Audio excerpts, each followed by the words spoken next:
देश में corona virus संक्रमण के मामले 12,000 के करीब पहुंच चुके हैं। 400 के करीब लोगों की मौत हो चुकी है। लेकिन अच्छी बात यह है कि इस खतरनाक वायरस से सबसे ज्यादा प्रभावित दिल्ली और मुंबई में पिछले 24 घंटों में नए मामलों की तादाद में बड़ी गिरावट आई है। दिल्ली में बुधवार को सिर्फ 17 केस नए आए, जो पूरे अप्रैल में सबसे कम रहे। इसी तरह मुंबई में बुधवार को नए मामलों में एक दिन की तुलना में 35% की कमी आई। मौत के मामले भी सिर्फ 2 आए, जो पिछले 11 दिनों में सबसे कम थे। नए मामलों में लगातार इजाफे के बीच देश में बुधवार को सिर्फ 866 नए मरीज सामने आए। उससे एक दिन पहले यानी मंगलवार की तुलना में यह करीब 25% कम है। इस हफ्ते नए मामलों में भी यह सबसे कम का आंकड़ा है। सोमवार को देश में कोरोना वायरस के 1200 से ज्यादा नए मामले सामने आए थे और मंगलवार को 1100। अगर ये ट्रेंड बरकरार रहता है तो भारत कोरोना वायरस के कर्व को फ्लैट करने में जल्द ही कामयाब हो जाएगा। देश में महाराष्ट्र के बाद दिल्ली कोरोना वायरस से सबसे ज्यादा प्रभावित राज्य है। पिछले कुछ दिनों से दिल्ली में कोरोना का ग्राफ बहुत तेजी से बढ़ रहा था, जिस पर बुधवार को ब्रेक लग गया। कल राष्ट्रीय राजधानी क्षेत्र में कोरोना वायरस के कुल 17 ही केस सामने आए, जो अप्रैल महीने में सबसे कम थे। और अब यहाँ 2 लोगों की मौतों के साथ मौत का आंकड़ा 32 तक पहुंच गया है। दिल्ली सरकार के हमारे सूत्र बताते हैं कि नए मामलों में कमी के लिए निजामुद्दीन मरकज से निकाले गए लोगों में अब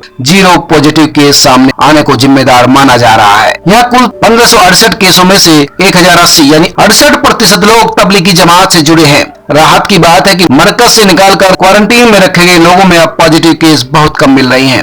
देश में कोरोना वायरस का सबसे ज्यादा कहर झेल रहे महाराष्ट्र में भी बुधवार को सुधार दिखा और नए मामलों में 34% तक की कमी देखी गई। बुधवार को महाराष्ट्र में कुल 232 नए मामले सामने आए, जो पिछले 6 दिनों में सबसे कम का आंकड़ा था और उससे एक दिन पहले यानी मंगलवार की तुलना में 34% कम। कोरोना वायरस का संक्रमण मुंबई में तेजी से फैल रहा है। राज्य सरकार और बीएमसी लगातार कोशिश कर रही हैं, लेकिन ब्रेक नहीं लग पा रहा है। यह वायरस महानगरों के लोगों को कितनी तेजी से अपनी चपेट में ले रहा है, इसका अंदाजा इसी बात से लगाया जा सकता है कि 14 अप्रैल तक यहाँ के सभी 24 वार्ड में मरीजों की कुल संख्या 2000 थी, जिनमें से 1038 सिर्फ 9 वार्ड में पाई गई हैं। महाराष्ट्र में सबसे बुरी स्थिति मुंबई की है, लेकिन अच्छी बात यह है कि बुधवार को यहाँ भी 35% की कमी देखने को मिली। देश की आर्थिक राजधानी मुंबई में बुधवार को 140 नए मामले सामने आए, जबकि 2 मरीजों की मौत हो गई।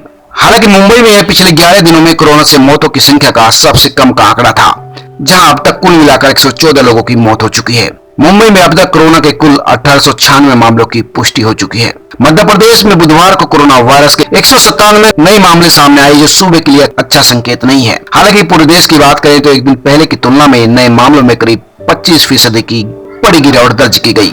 सरकार ने अब तक 170 जिलों के कोविड-19 हॉटस्पॉट और रेड जोन एरिया की पहचान कर ली है। हॉटस्पॉट में देश के सभी 6 मेट्रो शहर दिल्ली, मुंबई, कोलकाता, चेन्नई और बेंगलोर सहित हैदराबाद भी शामिल है। इसके अलावा 207 जिले ऐसे हैं जहाँ कोरोना के मामलों में दोगुने होने की रफ्तार फिलहाल कम है, लेकिन उनके हॉटस्पॉट बने रहने की आशंका भी बनी हुई है। इन जिलों की पहचान व्हाइट जोन या नॉन हॉटस्पॉट जोन के तौर पर की गई है और वहां पर कड़ी निगरानी रखी जा रही है। बाकी जिले जहां अब तक कोरोना का एक भी केस नया नहीं आया है, उन्हें ग्रीन जोन में रखा गया है। तो दोस्तों, ये है अच्छी खबर कि कोरोना थोड़ा सा कमजोर पड़ रहा है। सब्सक्राइब करें, लाइक करें और अपने दोस्तों के साथ शेयर भी करें।